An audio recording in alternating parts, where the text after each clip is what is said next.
Halo semuanya, kembali lagi bersama saya di channel JS1. Nah, di video kali ini kita akan membahas sebuah film yang berjudul Believe Me yang pernah dirilis pada tahun 2018. So, let's talk about it. Peristiwa ini terjadi pada tahun 1984. Seorang anak remaja berusia 17 tahun bernama Lisa yang bekerja di sebuah toko roti. Dalam kesehariannya, Lisa bekerja sampai larut malam, bahkan tidak jarang dia sampai di rumah jam 3 pagi. Saat dalam perjalanan pulang, Lisa sempat melihat sebuah mobil yang cukup mencurigakan. Sampai dia pun ketakutan, namun malam itu tidak ada sesuatu yang terjadi. Dalam buku hariannya, Lisa sering mencurahkan isi hatinya mengenai dirinya yang ingin pergi dari rumah karena sudah merasa lelah.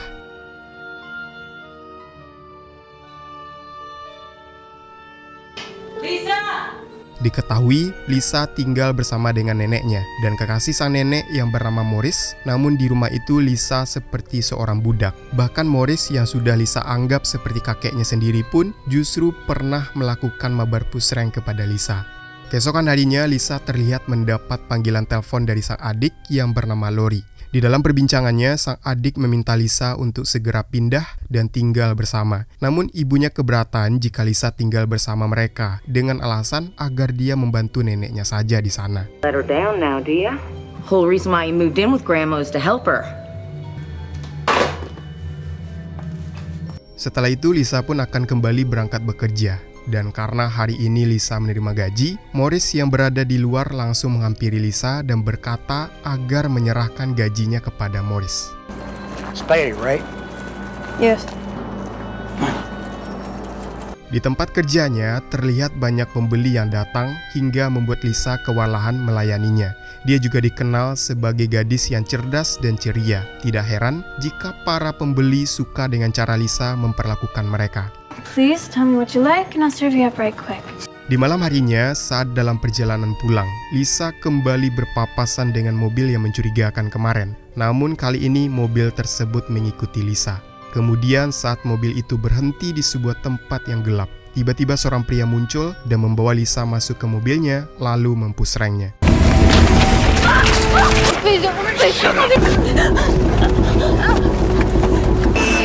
Setelah selesai mempusreng Lisa, pria itu langsung menutup matanya dengan menggunakan sebuah kain berwarna merah dan membawa Lisa pergi dari sana. Akan tetapi melalui celah dari kain itu, Lisa sempat melihat dan mengingat semua rambu-rambu dan rute perjalanan kemana pria itu akan membawanya. Dengan kecerdasannya, Lisa mengamati di sekeliling mobil. Dia mendapati tulisan Magnum di dashboard mobilnya. Bahkan dia juga sempat menghitung jumlah anak tangga yang berjumlah 22 saat pria itu membawanya masuk ke apartemennya. Di dalam sana, tanpa banyak basa-basi, Lisa disuruh melepaskan semua atributnya. Setelah itu, dia dibawa ke kamar mandi dan si pria itu memandikannya sambil mengelusnya. Lisa yang tidak bisa berbuat apapun langsung dipusreng kembali. Bahkan mabar pusreng tersebut dilakukan berulang kali. Lalu pria itu bertanya siapa namanya dan usianya. Lisa menjawab bahwa namanya adalah Carol dan umurnya 20 tahun. Di sisi lain, di kantor polisi, nenek Lisa melaporkan bahwa dia kehilangan cucunya dan menduga bahwa Lisa kabur dari rumah. Atas laporan itu, polisi pun bergegas menuju rumah ibunya untuk mengecek Lisa. Di sana, Lori mengatakan bahwa Lisa tidak mungkin kabur tanpa memberitahu dirinya. They just run off. If Lisa called, we'll keep you posted. Lisa wouldn't just run off and not tell me. Di tempat pria misterius itu, Lisa akan dipusreng kembali. Tapi berkat kecerdasannya, Lisa sedikit memuji pria itu dengan mengatakan bahwa dia adalah pria yang manis dan tampan. Lisa meraba wajah si penculik itu agar dia mengetahui seperti apa ciri-ciri orang yang telah menculiknya. Polisi juga mulai mencari ke tempat kerjanya Lisa. Di sana bosnya mengatakan bahwa Lisa adalah seseorang yang pintar dan bertanggung jawab. Dia tidak percaya jika Lisa kabur dari rumah. Responsible girl, hard worker. Indication of foul play. It's possible she's just run away. Di apartemen, saat pria itu melihat berita di televisi yang menyatakan hilangnya seorang gadis yang bernama Lisa berumur 17 tahun. Tiba-tiba pria itu marah dan akan menghabisi Lisa karena merasa dibohongi. Lagi-lagi, Lisa meyakinkan pria itu bahwa dirinya berumur 19 tahun dan bulan depan baru dia berumur 20 tahun. Sampai pria itu percaya dan kembali mempusrengnya. Di momen itu, Lisa kembali mengingat hari terakhir ia bertemu dengan adiknya sebelum mereka berpisah, di mana adiknya pun terlihat meminta agar Lisa tak boleh menyerah dalam keadaan apapun. Singkatnya, setelah si penculik itu selesai mempusreng, Lisa pun mengatakan jika dirinya ingin buang hajat ke toilet. Pria itu pun lalu mengantarkannya, namun sesampainya di sana, Lisa meminta sedikit privasi dengan menyuruhnya untuk keluar. Well, I can't go with you watching. Setelah keluar, Lisa bergegas mengunci pintunya. Karena tidak menemukan celah untuk kabur, Lisa pun membuat beberapa jejak sidik jari di cermin. Mengingat properti di toilet itu untuk dijadikan barang bukti jika dia bisa selamat nantinya. Lisa juga melihat logo sepatu milik si penculik untuk diingat. I'm coming in. Karena sudah terlalu lama di toilet, pria itu pun akhirnya curiga dan mendobrak pintu, di mana dia langsung menyeret Lisa keluar dan mengancam kalau dia tidak segan-segan akan menghabisinya jika berani berbuat macam-macam. I'll never do that again. Di malam harinya, saat pria itu sedang tidur, Lisa mengendap-endap mengambil sebuah telepon. Namun sayangnya, aksinya itu diketahui oleh si pria yang tiba-tiba terbangun dan mengancamnya. Lisa pun segera meminta maaf dan mengatakan kalau dia ingin menghubungi ayahnya yang sedang sakit karena dia adalah satu-satunya anak yang diandalkan. Padahal itu semua kebohongan agar dia tidak dibunuh. I was just trying to call my father. I wanted to let him know that I'm okay and that everything is fine. I'm all he's got in this entire world, please. Di hari berikutnya, Lisa masih menyiapkan barang bukti berupa potongan dan jepitan rambut yang dijatuhkan ke lantai. Di waktu yang bersamaan, si penculik dikagetkan dengan sebuah berita yang menayangkan kepolisian sedang memburu pelaku penculikan. Sontak kabar berita tersebut membuat si pria panik dan berniat menghabisi Lisa untuk menghilangkan jejak. Put these on. Please, my dad. My man's gonna kill me. Malam itu dengan mengendarai sebuah mobil, si penculik akhirnya membawa Lisa ke sebuah tempat. Karena kehabisan bensin, mobil menepi sebentar di sebuah pom. Hal itu diambil kesempatan oleh Lisa untuk melarikan diri, tapi semua itu sia-sia karena pintunya dikunci. Akhirnya Lisa memutuskan untuk meninggalkan jejak bukti lagi dengan menggigit jari agar berdarah lalu menempelkan ke jok mobilnya. Singkatnya, Lisa pun dibawa ke tempat yang sepi. Dan di tempat itu terdapat pohon yang besar. Awalnya pria itu mau menghabisi Lisa, tapi karena Lisa mohon-mohon agar dirinya tidak dibunuh, akhirnya dia merasa tidak tega dan membiarkannya hidup. I don't wanna die.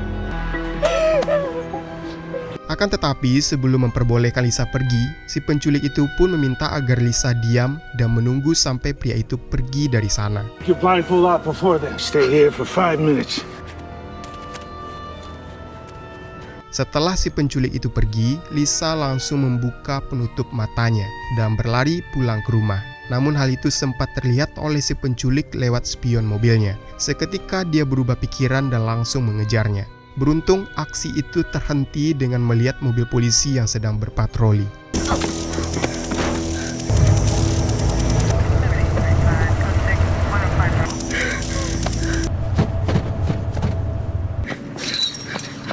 Singkat cerita, Lisa pun akhirnya sampai di rumah dan langsung menceritakan apa yang telah terjadi. Namun mereka justru tidak percaya, bahkan Morris berniat untuk memukulnya karena menganggap Lisa telah berbohong. Kemudian si nenek menghubungi polisi dan meminta mereka agar menghentikan penyelidikan. Nenek juga berkata bahwa Lisa dalam keadaan baik-baik saja. Lopez. Oh, hi, Officer Lopez. I was kidnapped. She was kidnapped? Well, she made it up. Why won't you believe me? It was nothing. Glad to hear she made it home okay. I was right. Sick lies. Namun polisi tersebut mengatakan bahwa mereka harus tetap membawa Lisa ke kantor polisi untuk dimintai keterangan sesuai prosedur yang ada. Karena merasa tidak ada pilihan lain, sang nenek pun akhirnya hanya berpesan kepada Lisa agar tidak mengatakan yang sebenarnya tentang apa yang telah terjadi di rumah itu kepada polisi. Di keesokan harinya, Lisa dijemput dan dibawa ke kantor polisi untuk dimintai keterangan. Namun ketika Lisa menceritakan semua yang telah dialaminya, para polisi di sana menganggap bahwa Lisa telah berbohong. Lisa yang merasa pengaduan dirinya tidak dianggap oleh mereka pun hanya bisa menangis. Grandma says you're making this all up. Some story to get attention. Blindfolded you and took you to an apartment building. Before we got to the top of the staircase. You could look at the man's face? No, but I could describe it to you. He said you watch a lot of TV. Nobody believe me! Di tempat yang berbeda, terlihat para anggota detektif yang sedang mengadakan rapat. Pembahasan rapat itu tentang kasus pembunuhan berantai yang semua korbannya adalah wanita, di mana wanita-wanita itu dihabisi dalam keadaan mata yang ditutupi oleh kain berwarna merah serta tangan yang diikat. Namun karena tidak adanya bukti serta minimnya informasi, sehingga membuat polisi kesulitan menangkap pelakunya. You can see from the photos, he's got no clear physical type. Selesai rapat, seorang detektif yang bernama Larry dihampiri oleh seorang polwan yang sebelumnya sempat menginterogasi Lisa, di mana polwan itu menceritakan apa yang telah dialami oleh Lisa. Menurutnya tidak masuk akal karena Lisa menceritakan dengan detail jejak bukti dan itu dalam keadaan mata yang ditutup. Penasaran dengan hal tersebut, sang detektif ingin bertemu langsung dengan Lisa. Di sana, sang detektif meminta Lisa untuk menceritakan ulang tentang kejadian tersebut. Awalnya Lisa ragu karena takut dianggap pembohong lagi. Tapi setelah sang detektif membujuknya, dia pun akhirnya mau menceritakan.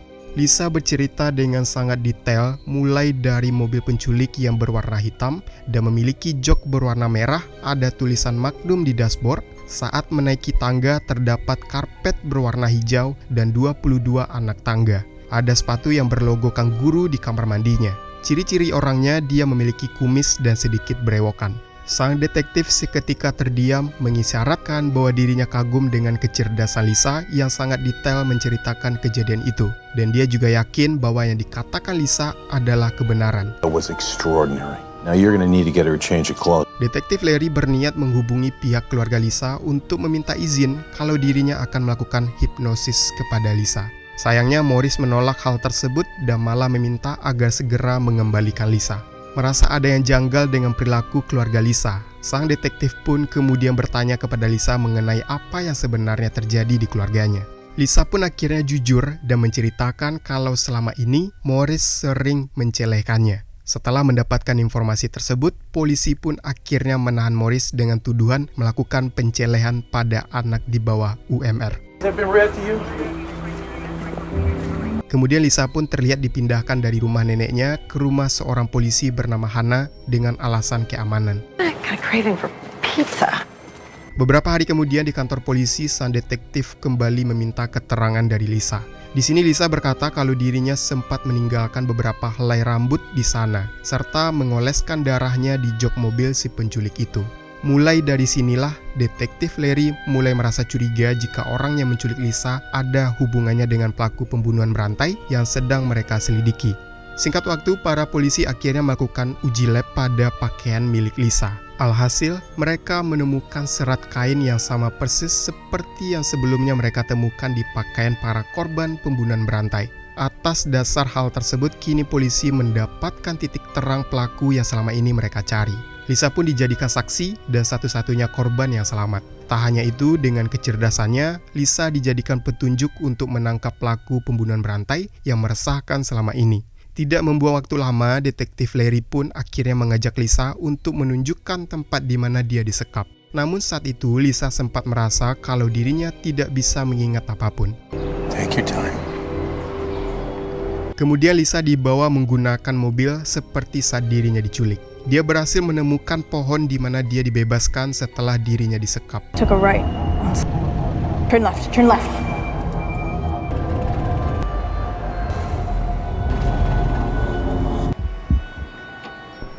Lisa! Take off my blindfold. Detektif Larry kemudian bergegas menghubungi rekannya di kantor. Di sini polisi menyebarkan sketsa wajah si pelaku kepada seluruh anggotanya. Hari berikutnya, detektif Charlie yang sedang berpatroli mencurigai sebuah mobil yang mirip dengan milik si pelaku. Dia pun turun dan menghampirinya. Agar tidak menimbulkan kecurigaan, dia beralasan ada perampokan bersenjata di ujung barat kota dan membawa kabur banyak perhiasan. Ciri-ciri mobil yang dipakai si perampok mirip dengan mobilnya. Tentu saja si pelaku tidak merasa kalau masalahnya adalah perampokan. Detektif Charlie akhirnya dipersilakan untuk menggeledah mobil serta memfoto pria tersebut.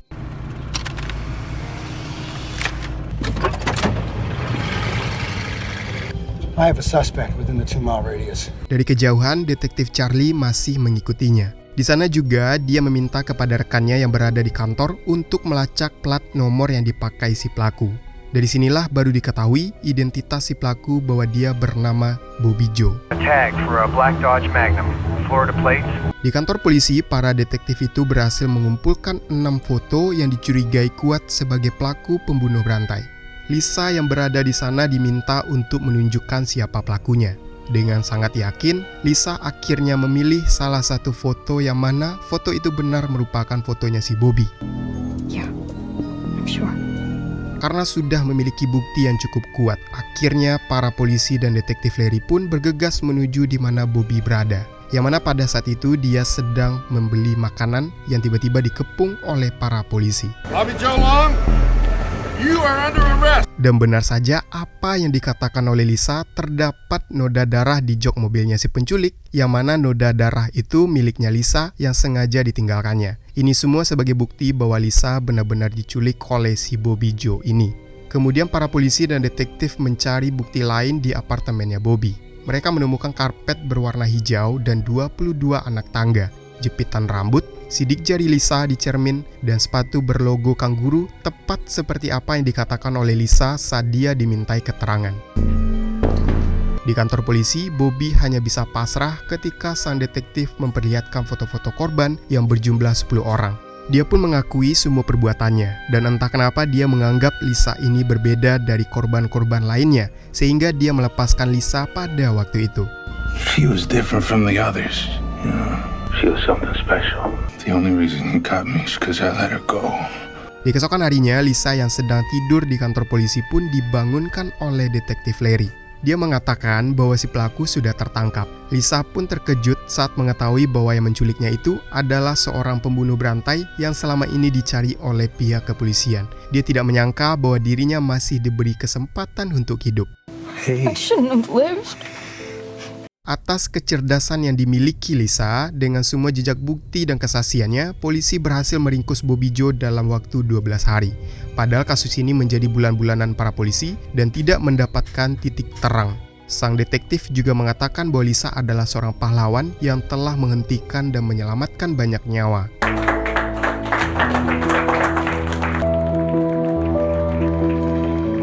Kemudian setelah itu Lisa memberi kabar kepada keluarganya. Lori, sang adik, sangat mengkhawatirkan Lisa, tapi tidak dengan ibunya, dia terlihat biasa saja. What does she want? Lisa pun akhirnya memutuskan untuk tinggal bersama paman dan bibinya yang selama ini sangat menyayangi Lisa. Dia juga berterima kasih kepada detektif Larry yang mau mendengarkan saat orang lain tidak ada yang percaya dengannya. Thank you for believing me. Dan di akhir film, kita diperlihatkan Lisa yang sudah bahagia dengan kehidupannya berkat dukungan paman dan bibinya. Dear Mom, goodbye. Setelah dewasa, Lisa ditarik oleh kepolisian dan menjadi wakil kepala unit kejahatan seksual yang bertugas melindungi anak-anak dari predator. Dan Bobby Joe pun dijatuhi hukuman mati. Nah, seperti itu lalu cerita dari film Believe Me. So, coba tuliskan di kolom komentar bagaimana menurut kalian tentang pembahasan kali ini. Dan jika kalian suka, jangan lupa berikan like-nya. Saya Jody Setiawan, thanks for watching video, and until next time.